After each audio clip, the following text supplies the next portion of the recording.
Hello and welcome to episode 4 of Appetite for Production, the only podcast you need for music production, news, views and truths. Oh, which yeah. is Scottish for trousers. I'm Tim Cant. I am a music journalist and music production guy. I'm here with James Russell. Tell me about yourself, James. I'm the very same, Tim, the very same, if you don't know by now. Well, I haven't been paying attention. So what are we going to look at in this episode, James? Today we're going to look at some audio games. Oh. Yamaha versus collaborative production. Snore. New crazy artificial intelligence composition platforms. Wow, is that going to excite me? Nope. Oh, good. New crazy artificial intelligence synths. That sounds like something else we could be grumpy about. Yeah.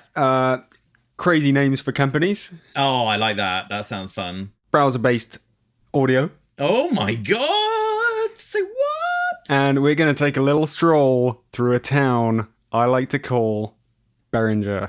Oh, bizarre. Okay, I'm looking forward to seeing and hearing what that entails. Let's get this party started, Tim. Wicked. I've fastened my seatbelt and I'm ready to head down the M1 of music tech news. First thing I want to show you is called Square Wave Maker. What? It is... What does that do then? Surprise me. It's a game. You're joking. No, it's an actual game. It is What? a side-scrolling, sort of running... Imagine Guitar. Dance Revolution or Guitar Hero Okay. in a side-scrolling game. What? So, why don't you just take a look at it? I'm going to use my eyes to do that right now.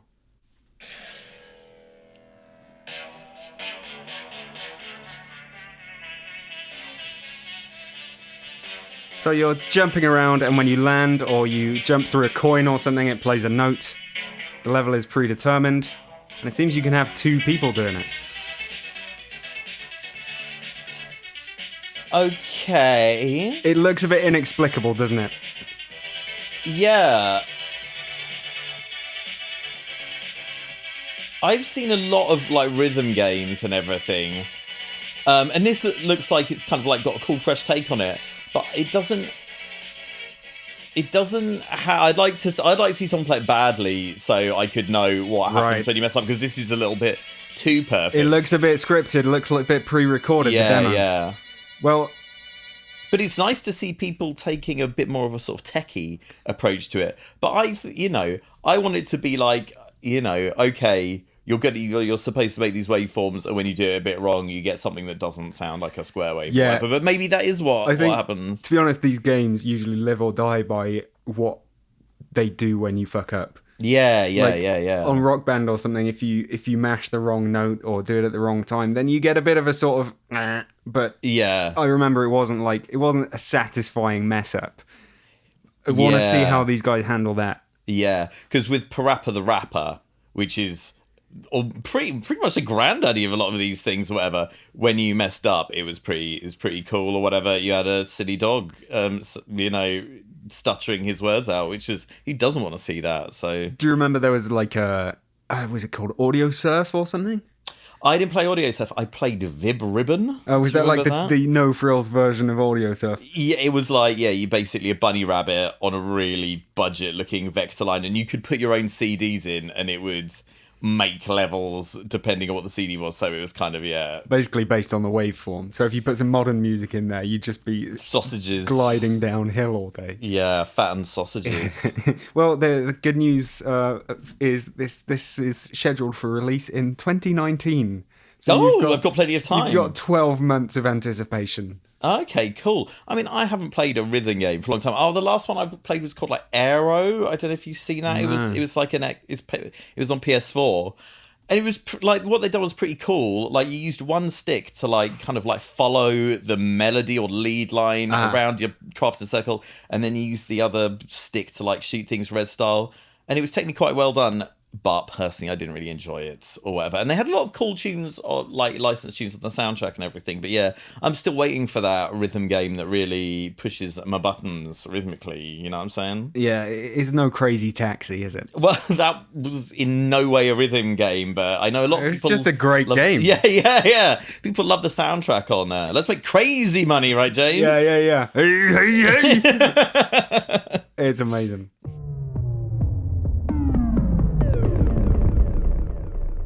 So what else? What else have you seen with your music eye? Okay, next up is a thing called Orb Composer. Last time we were talking about AI. Yeah. And it's hit and miss deployment in the world of music software. Sure. Or shall we say it's misdeployment in the world of music software. Mm-hmm. Now, Orb Composer supposedly uses AI, but I'm not sure how. It's basically a DAW of some sort, a composition platform, if you will. You can put plugins into it. Okay. It's more of a timeline, more of an arranger. But Oh god, I'm seeing the history of music technology flashing before my eyes. yeah, it's like dying. This is the guy who made it. So the idea is you're basically drawing in something resembling automation, which they call momentum, and you can move one instrument's momentum up while the other's going down, or a couple come up and something. And they're promising that you will be able to build your own musical style. Wow. But I don't want there to be all sorts of styles around the place. I don't want people to just style in your make music. styles willy-nilly. Oh lord. The part of the appeal for me about music production is that I get to do it myself, and even if I do it badly and wrong, I feel like it's my creation. But equally, I don't know, if it can take music to exciting new places, why not? Yeah, it's strange. The thing is, I've seen a bit like this. Nothing exactly like this. There have been some platforms where you use code, and you can sort of tweak the harmonic nature of the composition using code, but they never really hit a mass market, and it's probably for the best.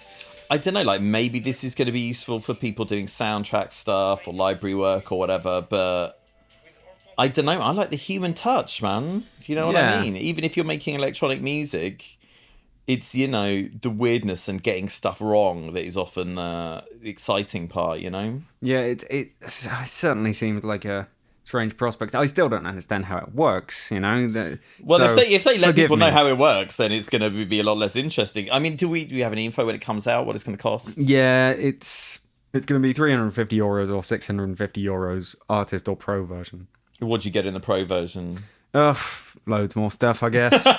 Wow, what an informative answer. But yeah, it's I don't know, artificial intelligence. I can't even work out how it uses artificial intelligence. You don't need to work that out because the artificial intelligence is on it. Okay. So you just rest your pretty little brain there, James. Don't strain yourself, okay? Okay. Do you know the company SK Note?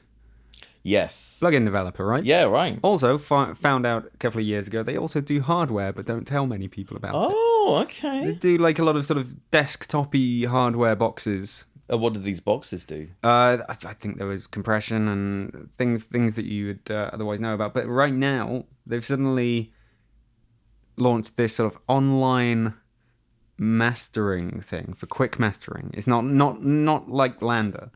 I thought Lander was for quick mastering. Yeah, but you've got some controls to play with, and you can literally tweak it and listen to it. Okay. But they're using the sort of web audio API, and so you would go on it on Chrome and just sort of put a few things in. You can upload your track, and you can upload a reference track, and select some styles and select some parameters, and sort of fine tune it at least. I guess that could be good. But I don't know. It would be interesting to see. I mean, if you want to whap some audio out of your DAW, export it, and then you wanted to send it to someone anyway over the internet just for a quick thing.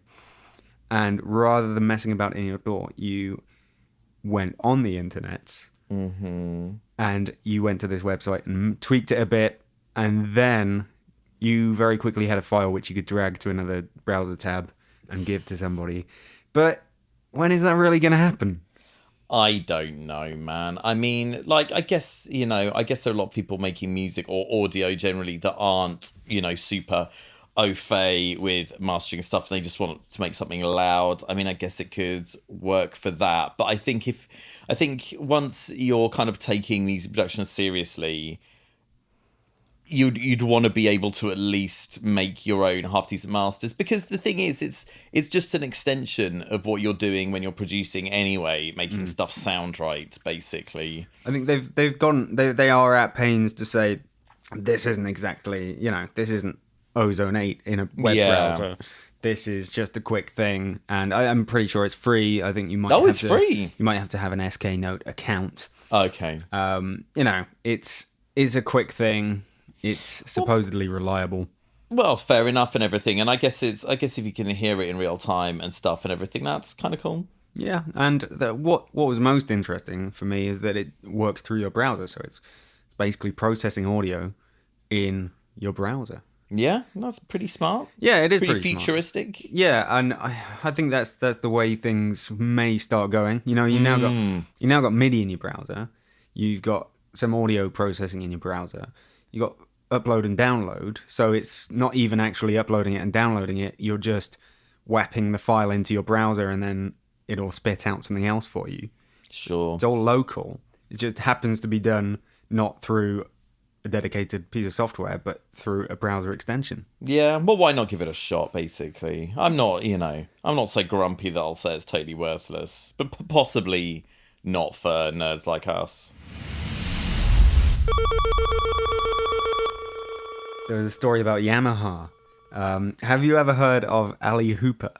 No, Ali Hooper. What is Ali Hooper? I would imagine you hadn't heard of it, because it is a online platform for collabs. Oh, good. Well, no one's ever done one of those before. Yeah, and it's called Ali Hooper. It's called Ali Hooper. That sounds like a person. Yeah, it sort of does. It sounds like a genie as well. Why don't call it, I don't know, David Smith online production collaboration platform. Yeah, totally. I guess Dave Smith might be a bit hacked off about that, but yeah.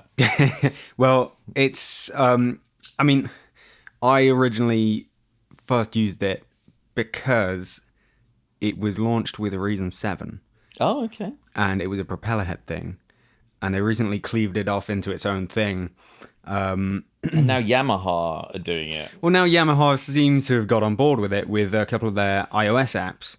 But I went on it recently just to check this out, and it's still basically what it used to be. It looks a bit better, and I think you can run into some cooler music. But the problem with it back then, Propellerhead had Reason 7, and they had their apps Figure and Take, and you could use either of these and automatically upload it to your Ali Hooper account. And the idea was other people grab it, other people start using it, and it will track who's used what material to then make another track, and then who's used your thing a million times, or this song uses a million things from other people. And that's quite good. But the problem with it was that all you can upload, and therefore all you can download from other people, is just basically a stereo file. With no stems? No stems. Oh. And surely stems are pretty much essential. Yeah, I mean, it sounds more like something for people who are just like doodling around and not doing it particularly seriously. Back in the day, the Propellerhead apps they still are, but I don't think they're owned by, well, they may be owned by some kind of weird subsidiary of Propellerhead, I'm not sure. But those apps each had 3 tracks. One was for recording using your phone's mic, and the other one was drums. And if they were hooking it up for use with Reason, you would consider it was the most natural thing in the world that you have multi-track export. It's only 3 tracks. Yeah. But it's just a whole stereo bounce of the entire thing, and it seems to defeat the entire point of having collaboration. Yeah, not really good enough, is it? No. And plus the thing is, these days, we've got broadband, we've got like cloud storage. It's really not that hard to do a collaboration in a regular DAW, showing the files. You know what I mean? So, you know, for serious stuff, I think this sort of caper has got a long way to go. Basically, Yeah, I mean, having said that, there are plenty of people on it, and they're making stuff, so that's great. That's cool. Yeah, that's fair enough. But I don't think it's going to exactly change the way we work and change the way everyone does anything whatsoever. No, I mean, I'm sure eventually everything will be in the cloud, and it'll be, you know, all this stuff will be seamless, and you'll be able to invite a friend to like tweet your track. And you know Absolutely what? No problem. You'll do it all through your browser. Yeah, Exactly. I'm This sure. is what I'm saying. We're going towards browsers. It's going to happen. It's going to happen. I imagine in the future we'll end up using so-called dumb terminals or whatever it is, and everything will happen somewhere in the clouds and everything. But until it's really, really awesome, yeah, I think if you're taking it seriously, you probably just want to be using a more traditional solution. You know, that sounds like like mainframe computing. I don't know what that is. Don't you remember, like on all the 90s films, they were always talking about the mainframe? Oh yeah, all right. The spy films, you had to get to the mainframe. Oh yeah, right. Totally. So, it's the coolest form of computing, in my opinion. So we're gonna have to hack into the mainframe. Exactly. We'll be like, I'm in. I'm gonna bounce some stems now. Yeah. It's gonna be glamorous. Does that not? Yeah, to sound like a glamorous and cool way to produce music. Well, the way I produce music is anything but cool. So any solution to make it a little bit more glamorous, I welcome with open arms, definitely.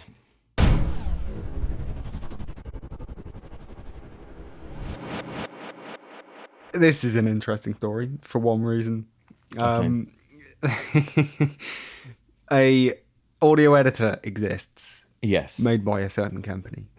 And recently that certain company has produced a cut down version, sort of beginner version of that audio editor. But the only reason I want to talk about it, the audio editor is called SoundIt, and the company have decided to call themselves Internet Co. Limited. Internet Co. Limited? Yeah. What? Why? I have no idea. It's one of the most ridiculous names I've ever come across. That does not scream audio editing to me. No, it screams like they want to pretend that they invented the internet. Maybe they did invent the internet. And possibly, I guess so. Didn't Al Gore invent the internet? Or Tim Berners-Lee, is that right? Yeah, that is. Yeah, no, he invented the web? hyperlinks, the web, as you might call it. Mate, I'm still using hyperlinks in 2018, mate. Can't get enough of them. Was it specifically HTML? I don't know. But yeah.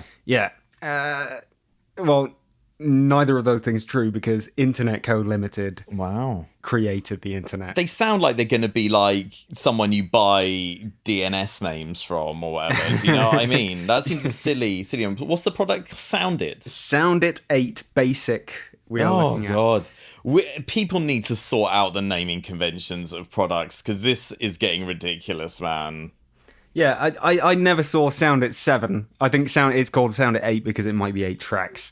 They just jumped straight to 8 from 0, basically. Well, their full one probably supports all tracks, but yeah, they've got the 8 in there for whatever reason. It's weird, and the other thing is, it's $97.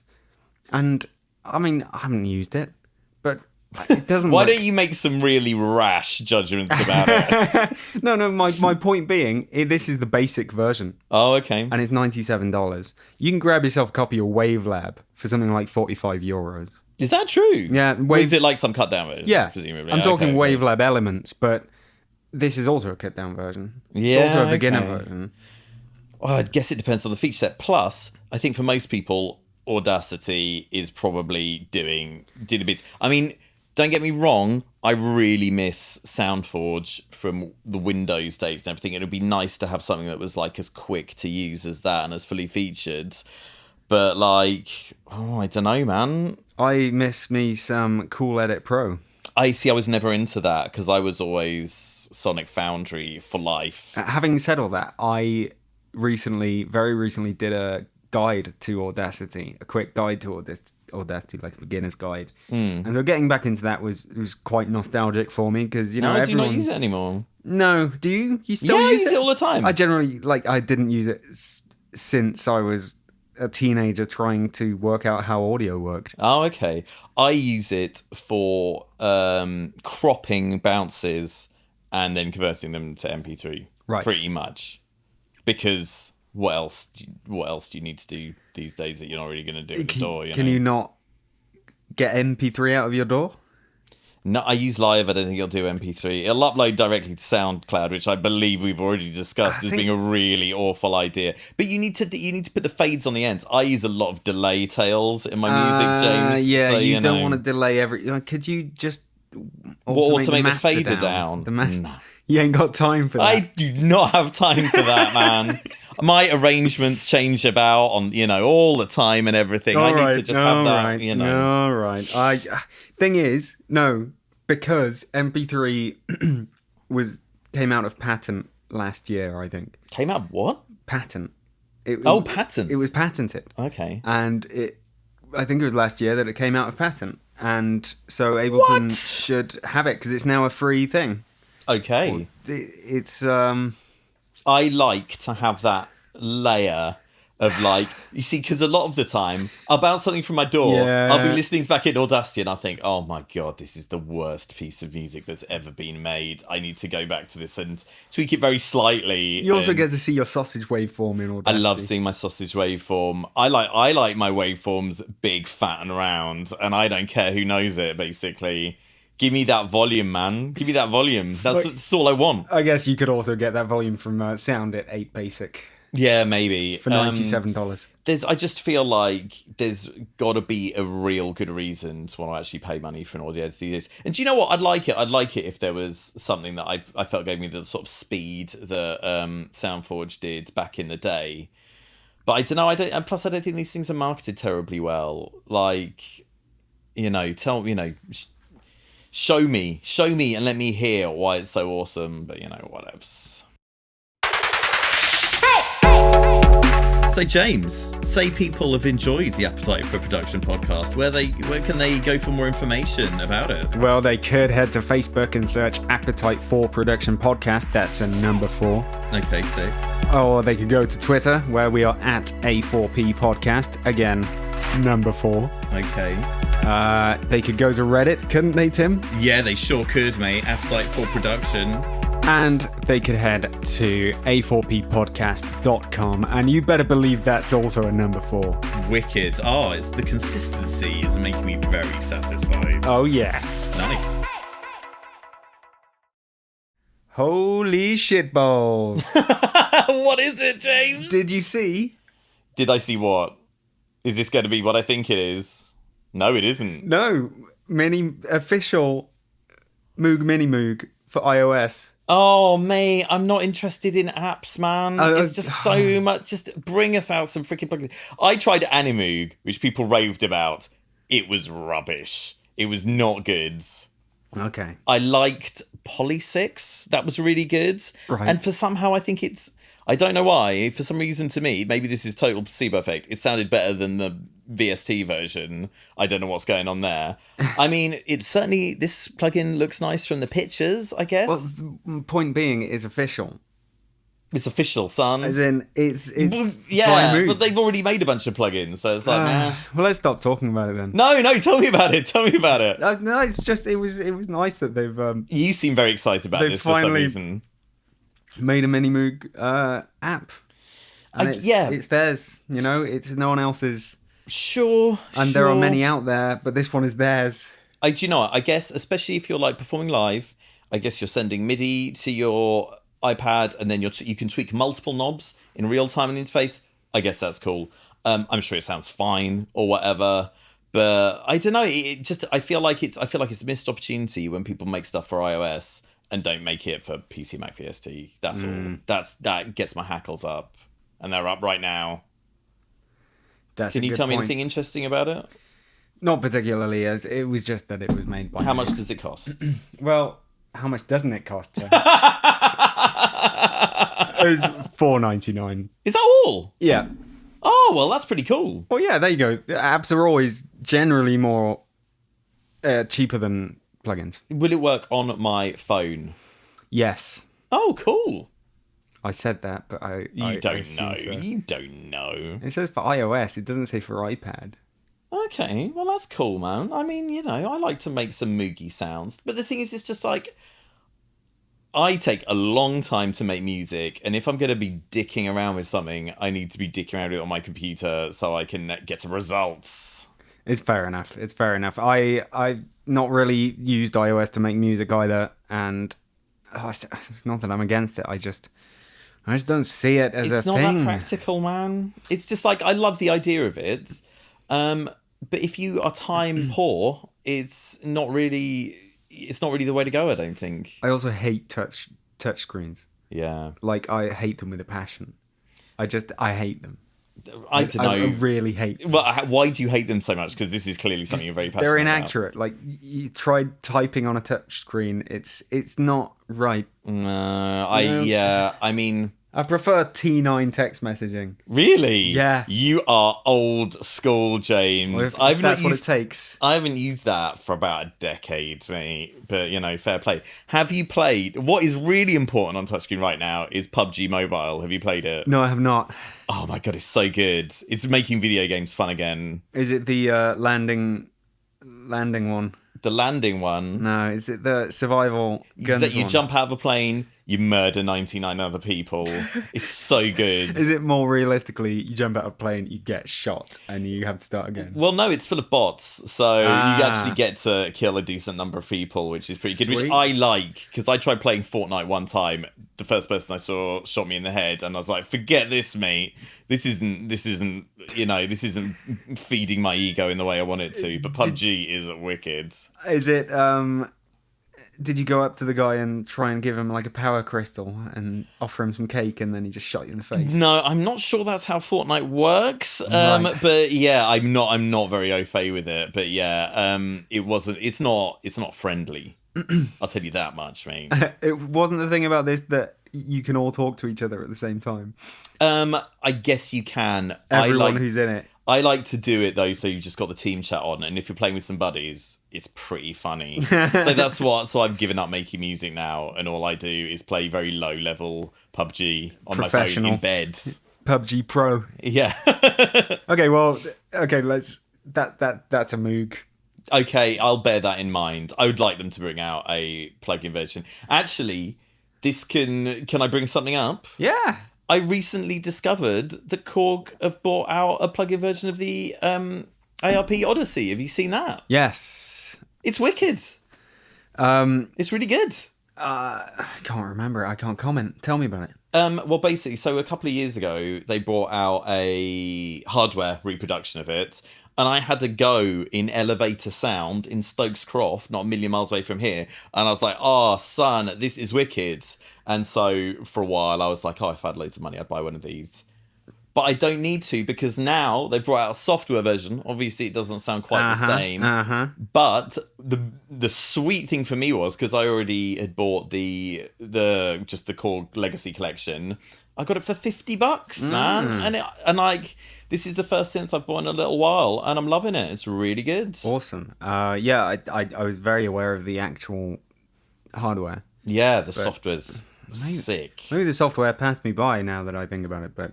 Yeah, I'm just so out of touch. I can't believe I hadn't even heard of it at all, because it was exactly what I was looking for. But it's good. Sick ring modulation, bit of sort of, getting some crazy sound effects and stuff in there. It's a very expressive leads, mate. You know how I do. So yeah, it's good. Yeah. Good luck with that. Thanks, mate. More power to your leads. I need every bit of it.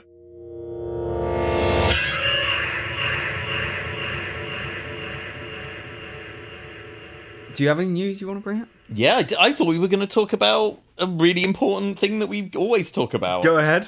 I think I know what it is. I think you do know what it is. Because it's been following me around YouTube and the internet. What? I'm not sure we're talking about the same thing. I'm talking about Cakewalk. Oh. What are you talking... Let's do yours first. What are you talking about? I'm talking about Hans Zimmer strings. Oh my god. What's the deal with Hans Zimmer? He's just done stringy library with Spitfire audio. Oh, cool. And I mean, that's all I'm well sure and good. he was really closely involved with the development of that. Yeah, I'm sure he orchestrated every little tweak. I like that. Yeah. That's a pun, right? This thing has been following me around like a bad Stalking smell. you.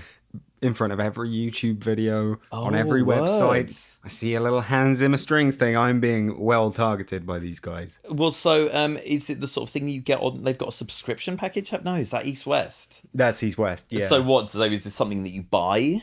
It's a product that one would buy.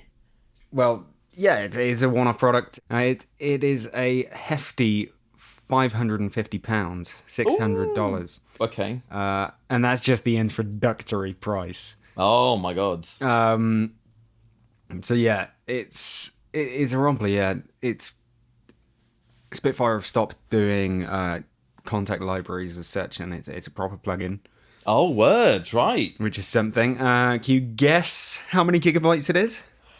It's 50 gigabytes. No, it's 60 gigabytes. Okay, let me tell you that it was created with 344 players at Air Studios. It's 110 gigabytes. Let me tell you that it was recorded with 60 violins, It's surely not more than 140 gigabytes. performing a large number of playing techniques, resulting in an amazing amount of compositional possibilities. There's no way in hell it's bigger than 155 gigabytes. How big is it? The Hans Zimmer production team had the freedom and flexibility to sample them performing a large number of playing techniques. What, did he kind of like unlock their chains Yeah, so I that guess they could so. move freely? No, Tim, it is even bigger than that. Are we talking a whopping 200 gigabytes? Not quite. It's Oh. it's going to sound underwhelming now, but it's 184 gigabytes of hard drive space is required for Hans Zimmer strings. Did they sell it to you on a hard drive, presumably? No, I don't think so. What the F? This is like, is this? I mean, we've all seen. It's not huge- 184 gigabyte download, is it? No, space required. How did they deliver it to you? It wouldn't make sense to have that on DVD. No, I assume it's a download. That is nuts. That's nutbags. It is nutbags. It's like I've seen some pretty hefty sample libraries. Yeah, yeah. 148, for 184 gigabytes, it's taking some serious cake. It's going to sound exactly the same as the Contact Library string ensemble patch. Am I right? I think Spitfire are sometimes, I may be wrong, but I think they're sometimes guilty of just putting huge things together so you think, well, it's got to be great. Oh, okay. And where they possibly, maybe not. I'm not the biggest sampling aficionado here, but Yeah. possibly they didn't have to have it so big. I Well- don't know. Maybe they could have done some intelligent things to reduce that file size, but maybe the fact that it's so massive is a bit of an extra tool for promotion I guess so. to say I mean, this is serious. I once downloaded a 6 gigabyte cello okay. from Spitfire, and that's just a cello. Yeah, man. I'm sure they know what they're doing, and they wouldn't mess around. Plus, they've got up their servers to worry about and everything, so they got to pay for that. Yeah, well, they That got upload, I to be guess. paying through the nose for this Hans Zimmer strings 184 gigabytes. Well, I'm sure it sounds amazing. Have you had a listen to it? Only via the unskippable YouTube. Oh, videos. okay. And what were your thoughts on that then? I mean, it sounds great. You can't deny it sounds great. But And I'm sure if it's got Hans Zimmer's name on, that's gonna flog him a few copies. You know, fair play. he's not fucking around, this Zimmer. No, he isn't, mate. Get yourself locked into the Zimmer mainframe. Ah.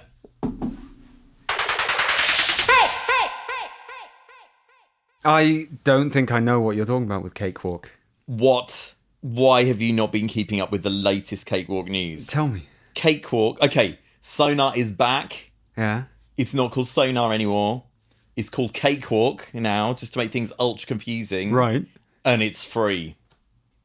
Why haven't I heard of this? Yeah, mate, I'm really surprised you didn't bring this up first thing. Okay, so hang on. Yeah. Back the F up. Cakewalk is Cakewalk just what Sonar was, Yeah, I believe so. and it's free. Because I didn't do much research on this because I thought you'd be quizzing me on it. So, No. yeah. It's free. It's free. It's still Windows only. Okay, It's a free Windows only door. like literally a free. Fucking hell. Yeah, so presumably, Well, where do they get their money? well, I imagine how they will monetize it is by flogging you soundware in the door itself. That is pure conjecture on my part. The thing though. is, Sonar was always one of these things where it had a load of bundled stuff. And so I assume the bundled stuff was all being done via a bit of a royalty to each developer. We don't know. It could have been just the developers using it for promotional purposes, but they had some pretty serious stuff in there, some real software in there. And I always thought that was sort of part of the price in a way. But if they are giving it all away for free now, are they giving away all the same bundled stuff? I don't know. I mean, what I would imagine is you get the door, and then if you want Dimension or Zeta Plus or whatever the things are called, then maybe that's how they're gonna get some cash out of you. Okay, the story has just come up 3 hours ago on KVR. Really? Is that? Yeah. Man, I knew about this stuff yesterday, mate. Because I'm ahead of the curve. So, Cakewalk by BandLab is a streamlined version of Sonar Platinum, and certain third-party products and content bundles will no longer be included. As we suspected. Although, if you already bought them in the past, they seem like they are included. Well, I should hope so. It's nice, and then it's nice that they're going to keep it going for people who've forked out. Yeah, that's good. I mean, it's surprising. Free. Everything's free nowadays. Freemium. People don't want to pay for anything. Freemium, mate. Wow, okay, that is new in the landscape, but when the fuck is it coming to Mac? I don't think it ever will. It feels like they'd have to invest an enormous amount of money to do that. Will they make a load of money off this? I don't know. If I was a youngster interested in making music and I was on Windows, maybe this is something I'd give a go. Personally, I've always found Sonar a bit, Cakewalk as it's called now, a bit user unfriendly. Mm-hmm. You know what I'm saying? So I don't know if it'll be like a hard sell for like the kiddies. Possibly. I mean, it's not even a sell. That's the thing. It can't be a hard sell because it's free. But I mean, there's plenty out there. There's definitely got a better reputation, a far better reputation. Is not free. GarageBand is free. GarageBand is on free. The other hand, and user friendly. The thing is, you've got to be on a Mac.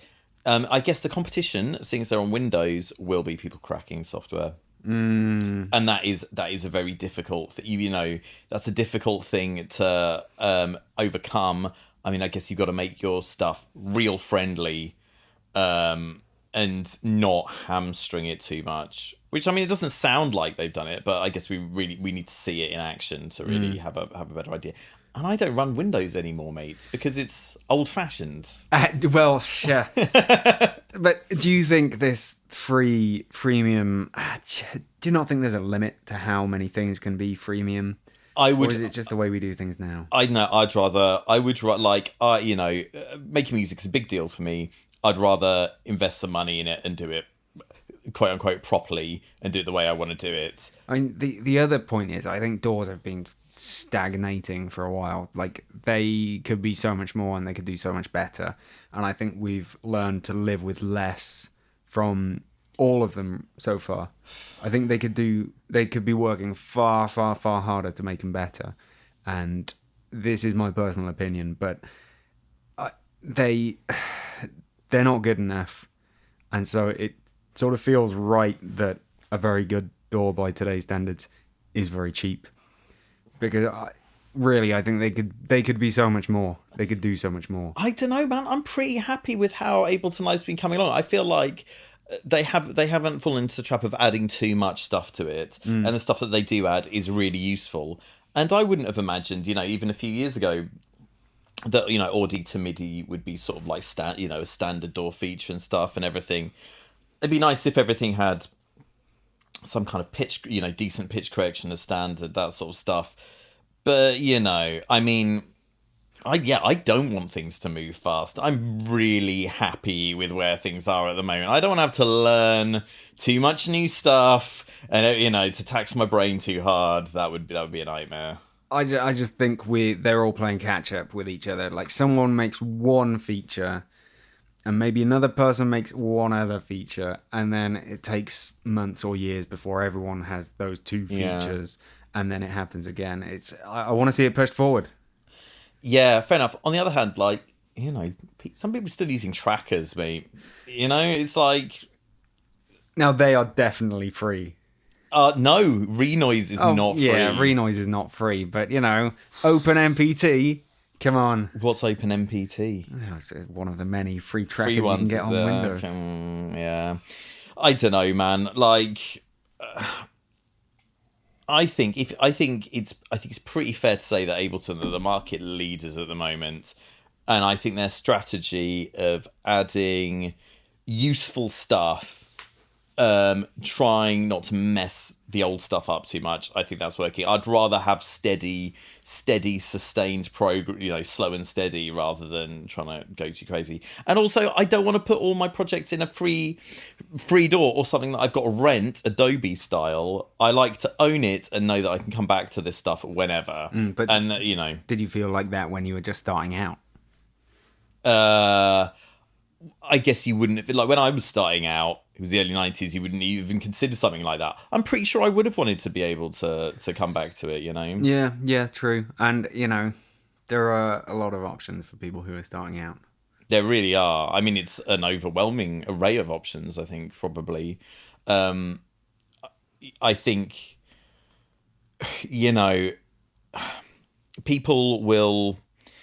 I think if people take it seriously, they're going to want to be able to not rely on a cloud-based service that could disappear tomorrow. Not that Cakewalk will, but there's always that danger when you're using this sort of thing. I mean, I use Premiere for video editing, and I'd rather not, but I'm basically sort of stuck in that situation. Adobe isn't going to just vaporize tomorrow, though, is it? No, and they're milking too much money out of everybody. And so, if it did, then someone else would take over the lucrative cash cow that is Premiere. Yeah. So, I mean, I'm not too worried about that. But for my music stuff, which is the stuff that is really important to me, and you'll need it. I want it I want it whenever, basically. You know, I've got so many projects, so many bits and bobs. True, you got so much old stuff that you might want to dredge up, and you've got little things hiding that you haven't seen for ages, and you're going to want to open those one day. Yes, sometimes it's nice to open an old project and think, what the heck was I thinking? Or be pleasantly surprised that there is an inkling of an idea that you can rejuvenate in there.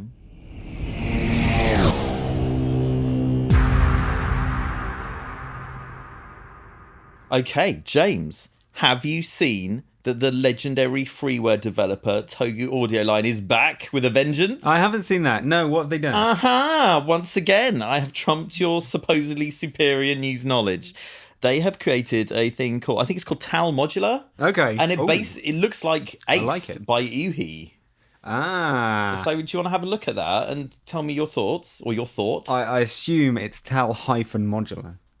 Yeah, maybe, mate. TAL-Mod. Sorry. Oh, is that? Oh, soz. Yeah. Okay. And I believe it's in beta, or however we've decided to say it. I think we're saying beta, aren't we? Yeah, beta. That's a bit more British, isn't it? We're beta males. Alpha, beta, gamma, delta, right? Whatever you say, bro. Okay, so what? This is a plugin, right? Or is it? No. Yeah, it's a plugin. So it's basically pretty much looks like Ace by Uhi. So I don't think it's a plugin. What? $30 iOS app. You're joking. Is this a freaking app? Yeah, man. Oh, good God. Do people just make more money off the App Store than... Oh, God. They must be. No, I'm sure there's a PC and Mac version. Yeah, there is a PC and Mac version. I was reading the Fact Mag story, who seem to only believe in apps. Oh, man. Which is like the opposite of us. Yeah, totally. Okay, so, yeah, TAL-Mod... Look at that and tell me what it makes you think Isn't that a Jewish holy book? I am going to bow to your superior Semitic knowledge. What do I think that is? Yeah, what do you think it looks like? Well, I mean, it's meant to be a modular system, right? But yeah. You saying it's like Uhi. It looks like Uhi stuff, doesn't it? Is that because it's got cables in it? It does have cables in it. Is that why you think it looks like Uhi stuff? Yeah, totally. But a modular system has cables in it too. Well, whatever, mate. I'm not familiar with real world music making equipment. What about Reason? Does it look like Reason? No. It hasn't got cables in it. It looks much more like Uhi than like Reason. And look, they've got a flexible waveform in there. So can you grab anything you want and stick it anywhere you want? Or is it? Yes, I don't know about in the context of this plugin though. Or is it more of a like, this is the fixed setup and you can obviously patch? Literally no patch idea. like a Mate. motherfucker? I didn't want to spoil myself by learning too much about it in case you were gonna spring it on me. Spritz it all over you. What does it say in the feature list? No, it seems to me that it's fixed modules. Oh. And obviously you're patching them together. So it's not any cable everywhere. Oh, I mean, it's any cable everywhere, but the modules themselves are locked in place. Oh, As yeah. You know, like with a modular system. I thought it looked more like Ace than like, you know, that. Who was that guy who did that modular system where you could add stuff willy-nilly? What? Plugin? Yeah. Would it be VCV Rack? I don't know. It was around for years and years. Oh, okay. In like a sort of beta sort of state or whatever, and then he started charging for it and stuff. But yeah, there are a few. It looks more like it's sort of Yuhi fixed modular sort of vibe. Yeah, it's basic in a way. You could say it's semi-modular because it doesn't seem to be anything to anything. Yeah. But yeah, it looks nice, and it's the TAL sound. I like the TAL sound. I got a lot of time for the TAL sounds. A lot of people do. It's very well respected. Yeah, I've got my respect for Togu has only increased. Yeah, with this, and it seems quite reasonably priced as well. I think it's like 42 quid, and there's a bit of a discount on it now because while it's still in beta, I think is the deal. No, it's looking good, and you got a little sequencer mod envelope and effects at the bottom. Yeah, tappable stuff. Mm-hmm. Yeah, you gonna be getting on this? Maybe, probably not. I would imagine. I got headaches as it is, bruv. But you know, you can get the iOS version if you want. Oh God, no.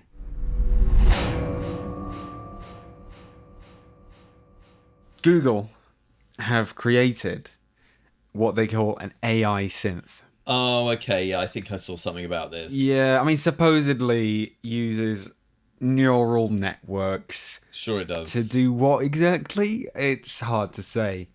Because I don't need to see results. I just want a load of promises. Yeah, that's the thing. But the music and the patches shown in this video, I mean, they're pretty standard synth patches. You know, what's happening? It sounds like physical modeling. Yeah. And it's got an XY interface.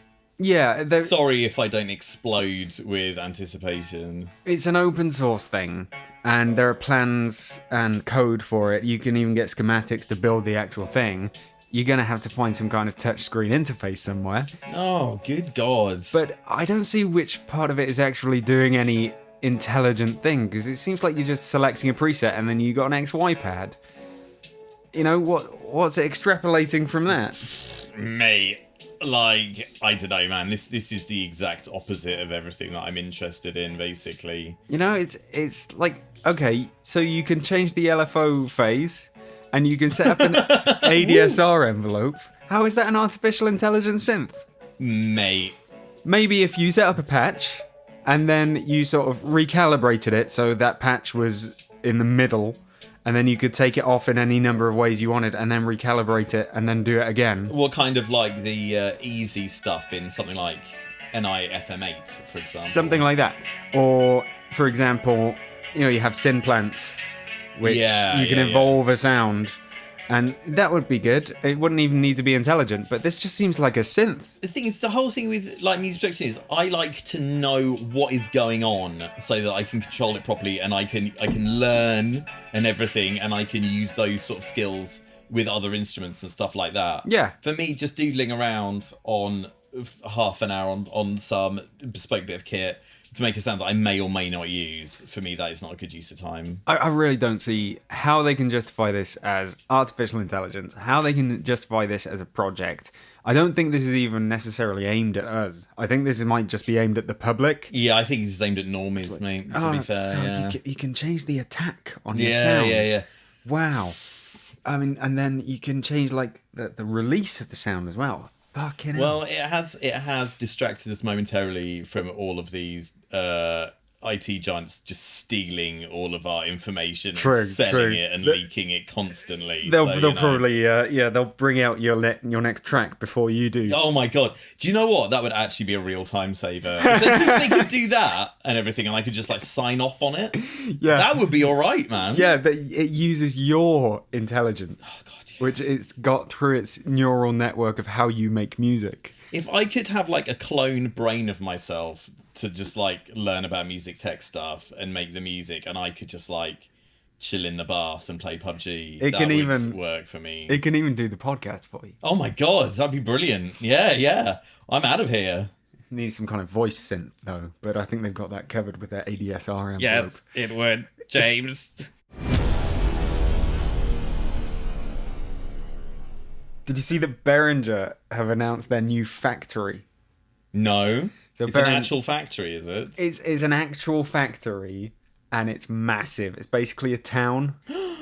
It's how dystopian. I love it. That's the thing. It is very dystopian. It's called Music Tribe City. Oh my god. Which sounds a bit like... Where are like... you from? I'm from Music Tribe City, yeah. So, you know... Sounds like a Pokemon city. Yeah, it really does. There's a gym in there. It looks massive! Yeah, that's the thing. That's why it's a city.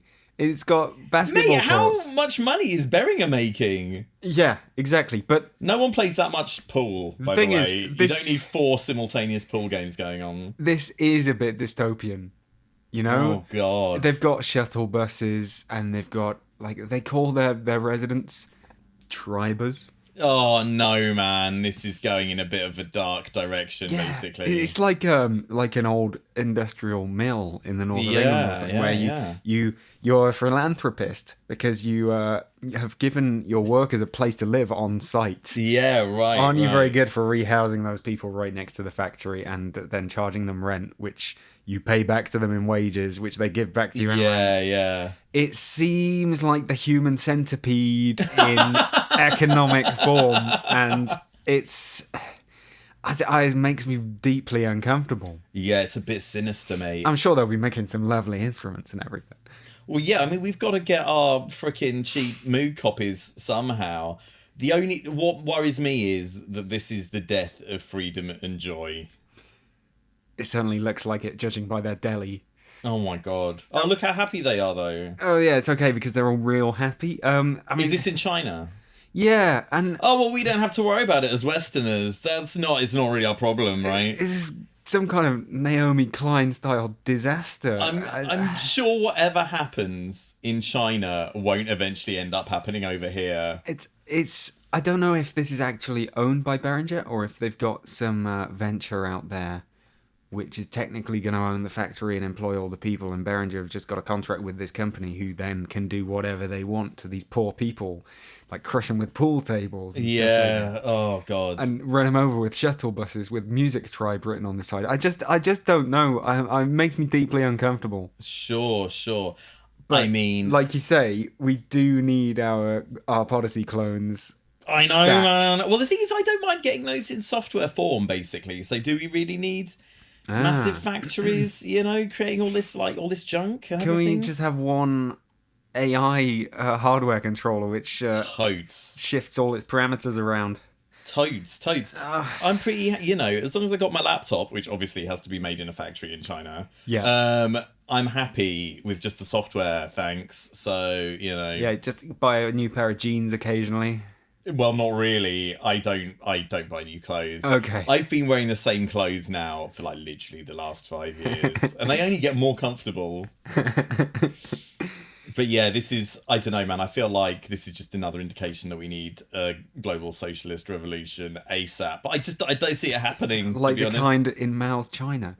Well, maybe. This is, in a way, it is, depending how you look at it, on that level, it is socialist. The site also contains a supermarket, bakery, laundry service, and hospital. This is the opposite of socialism. A hospital? Well, I don't know. It's like,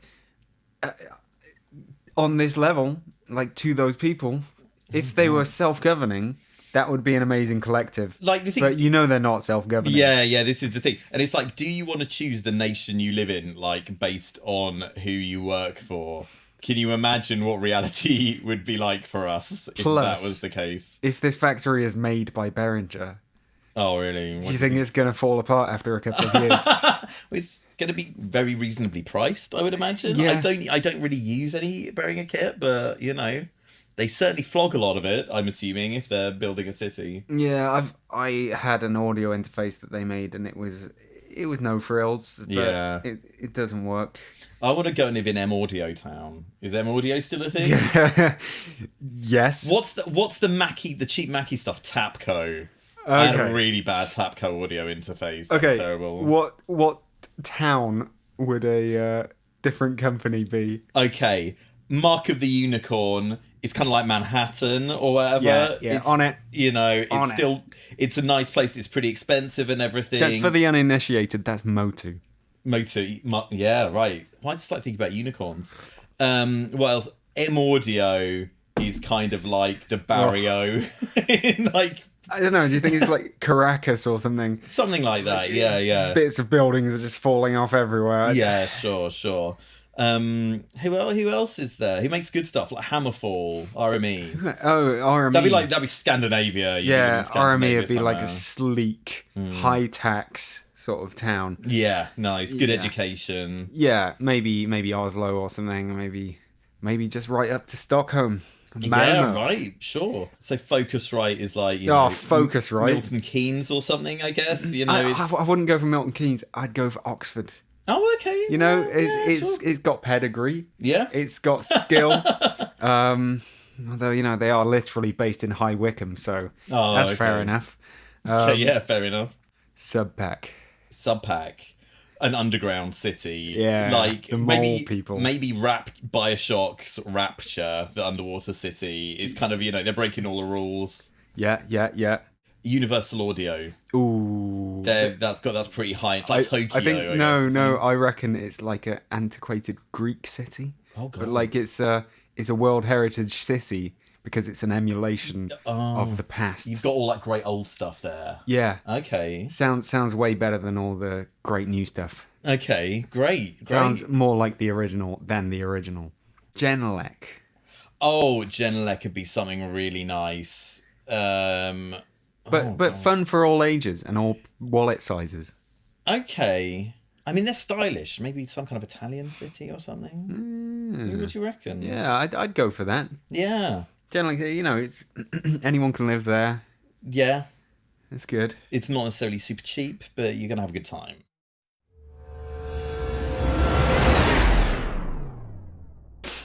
Tim, now it is time for Initialize This.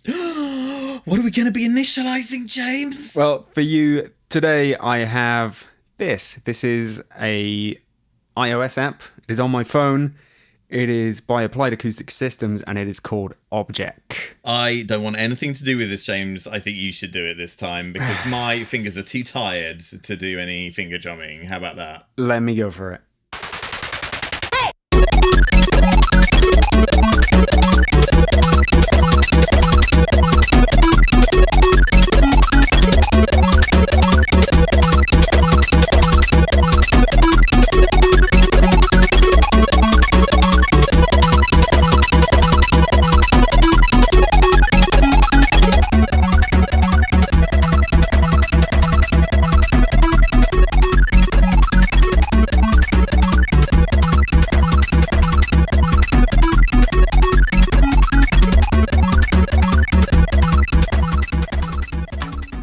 So, Tim, this is Applied Acoustic Systems Object, which is an iOS app for your phone or your iPad. The idea is that it takes your inbuilt microphone as a source and has a sort of resonator membrane-y thing, and whenever you tap the table, it turns it into a drum sound. Sure it does. You've got to have headphones on to actually make it work. Okay. But I literally downloaded it last night, have not opened it, except to check the sound levels. So I'm going to mess around with it and see what I can make happen. Okay, so we got a sort of material. I guess this is the angle of the membrane that it's going to hit.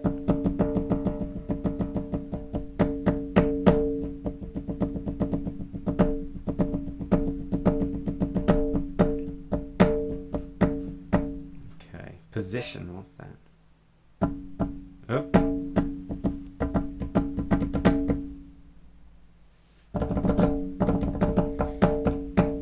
Let's try changing the membrane. We've got a circular one. How about a square?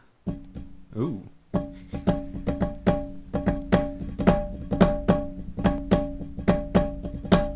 I like that. That's How's it sounding? It's sounding sort of buzzy and a bit more rattly. Oh, okay. I like that more than the round one. How about this? What the heck is that? I guess it's more of a xylophony sort of Wicked. wooden blocks. Hollow wooden blocks. Tone. I can move the tone up. Move the tone down. Nice and sort of subdued and muted. Wicked.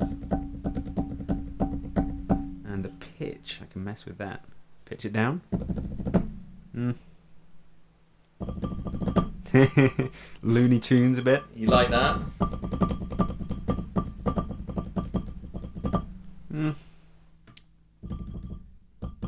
I suppose you're mixing here with the mix knob between the input and the output. What does that mean exactly? You get a bit more of the output signal, maybe? I might be wrong. Well, so what's the input and what's the output? Your actual tapping?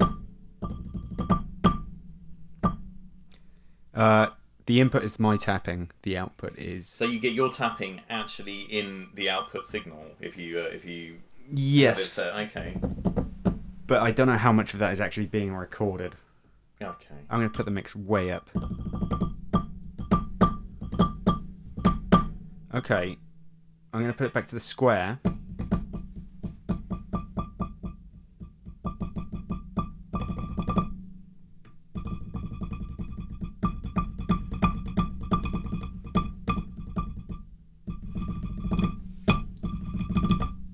Pitch down. And what I saw them do on the first thumbnail of the promotional video is to use something else to tap. What? So I've got my sock full of coins. Oh my god, we normally use that for violence, but today it's being recruited for peaceful purposes. Yeah, exactly. We're going to use it for its non-intended purpose. Okay.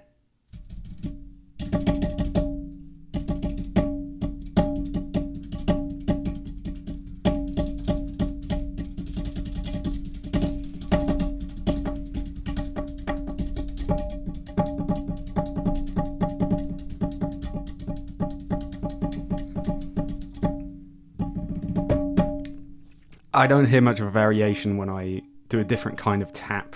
There seems like there's a bit of velocity sensitivity, if you will. Okay. What if you try with a pen? Pen. Let's try with a pen, son. Oh, can I try with a pencil? Why not? Oh, that's quite nice, actually. Sharper response. Oh.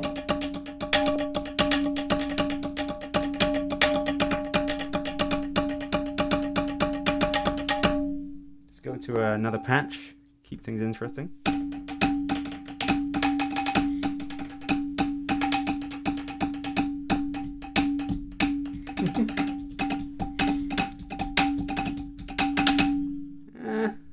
It's good.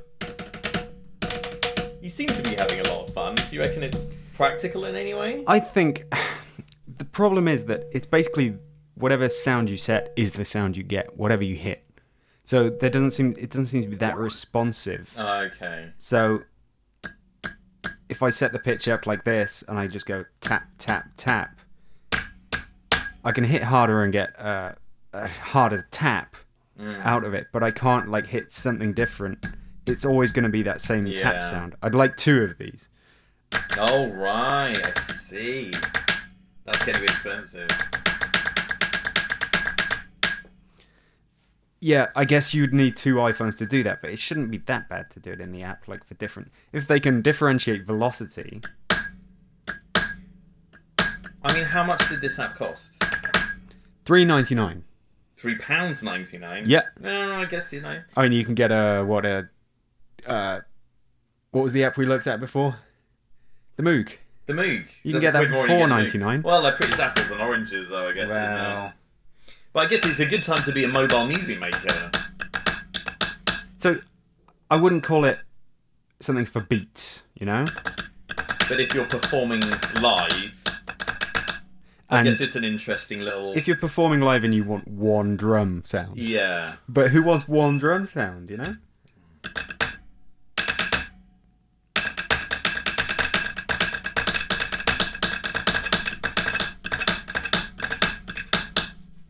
I like it with the pens. Definitely like it with the pens.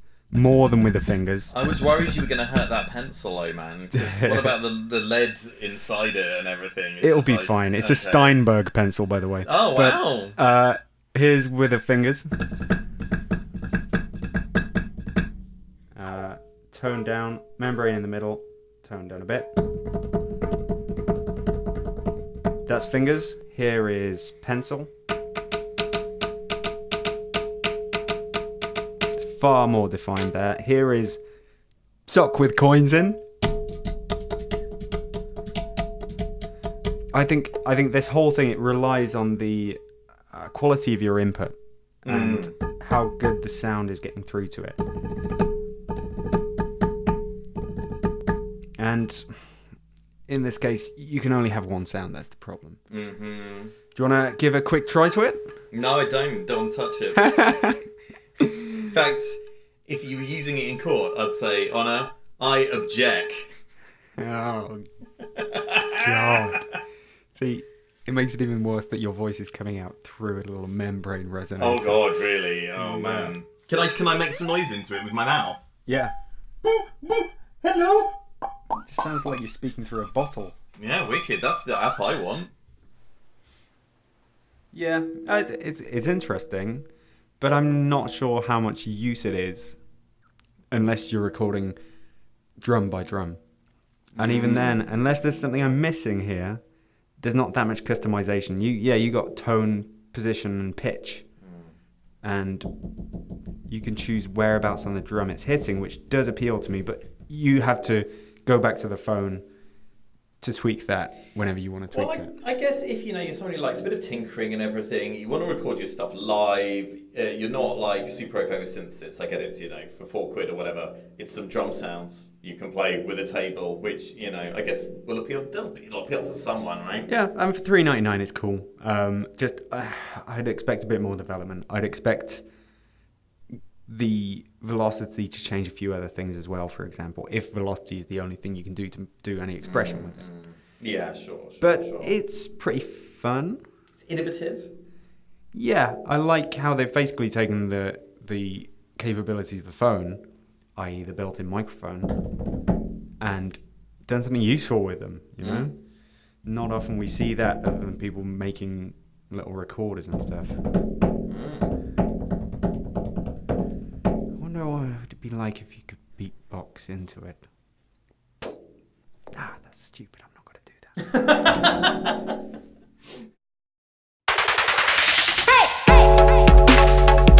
We've seen and done everything that we possibly could, James. How's it been for you? Oh, I am tuckered out, Tim, emotionally and physically. What about mentally as well? You look still mentally fairly active. I'm 80% of the way there, but I'm fine. So what are you going to do now? Some kind of Sudoku to soothe your soul? No, I think I'm just going to tie some lamb shanks around my legs and go for a quick power walk. Wow, exciting. I am going to disappear into the netherworld until next episode, I think. See you then. Okay, see you later, guys. Bye-bye.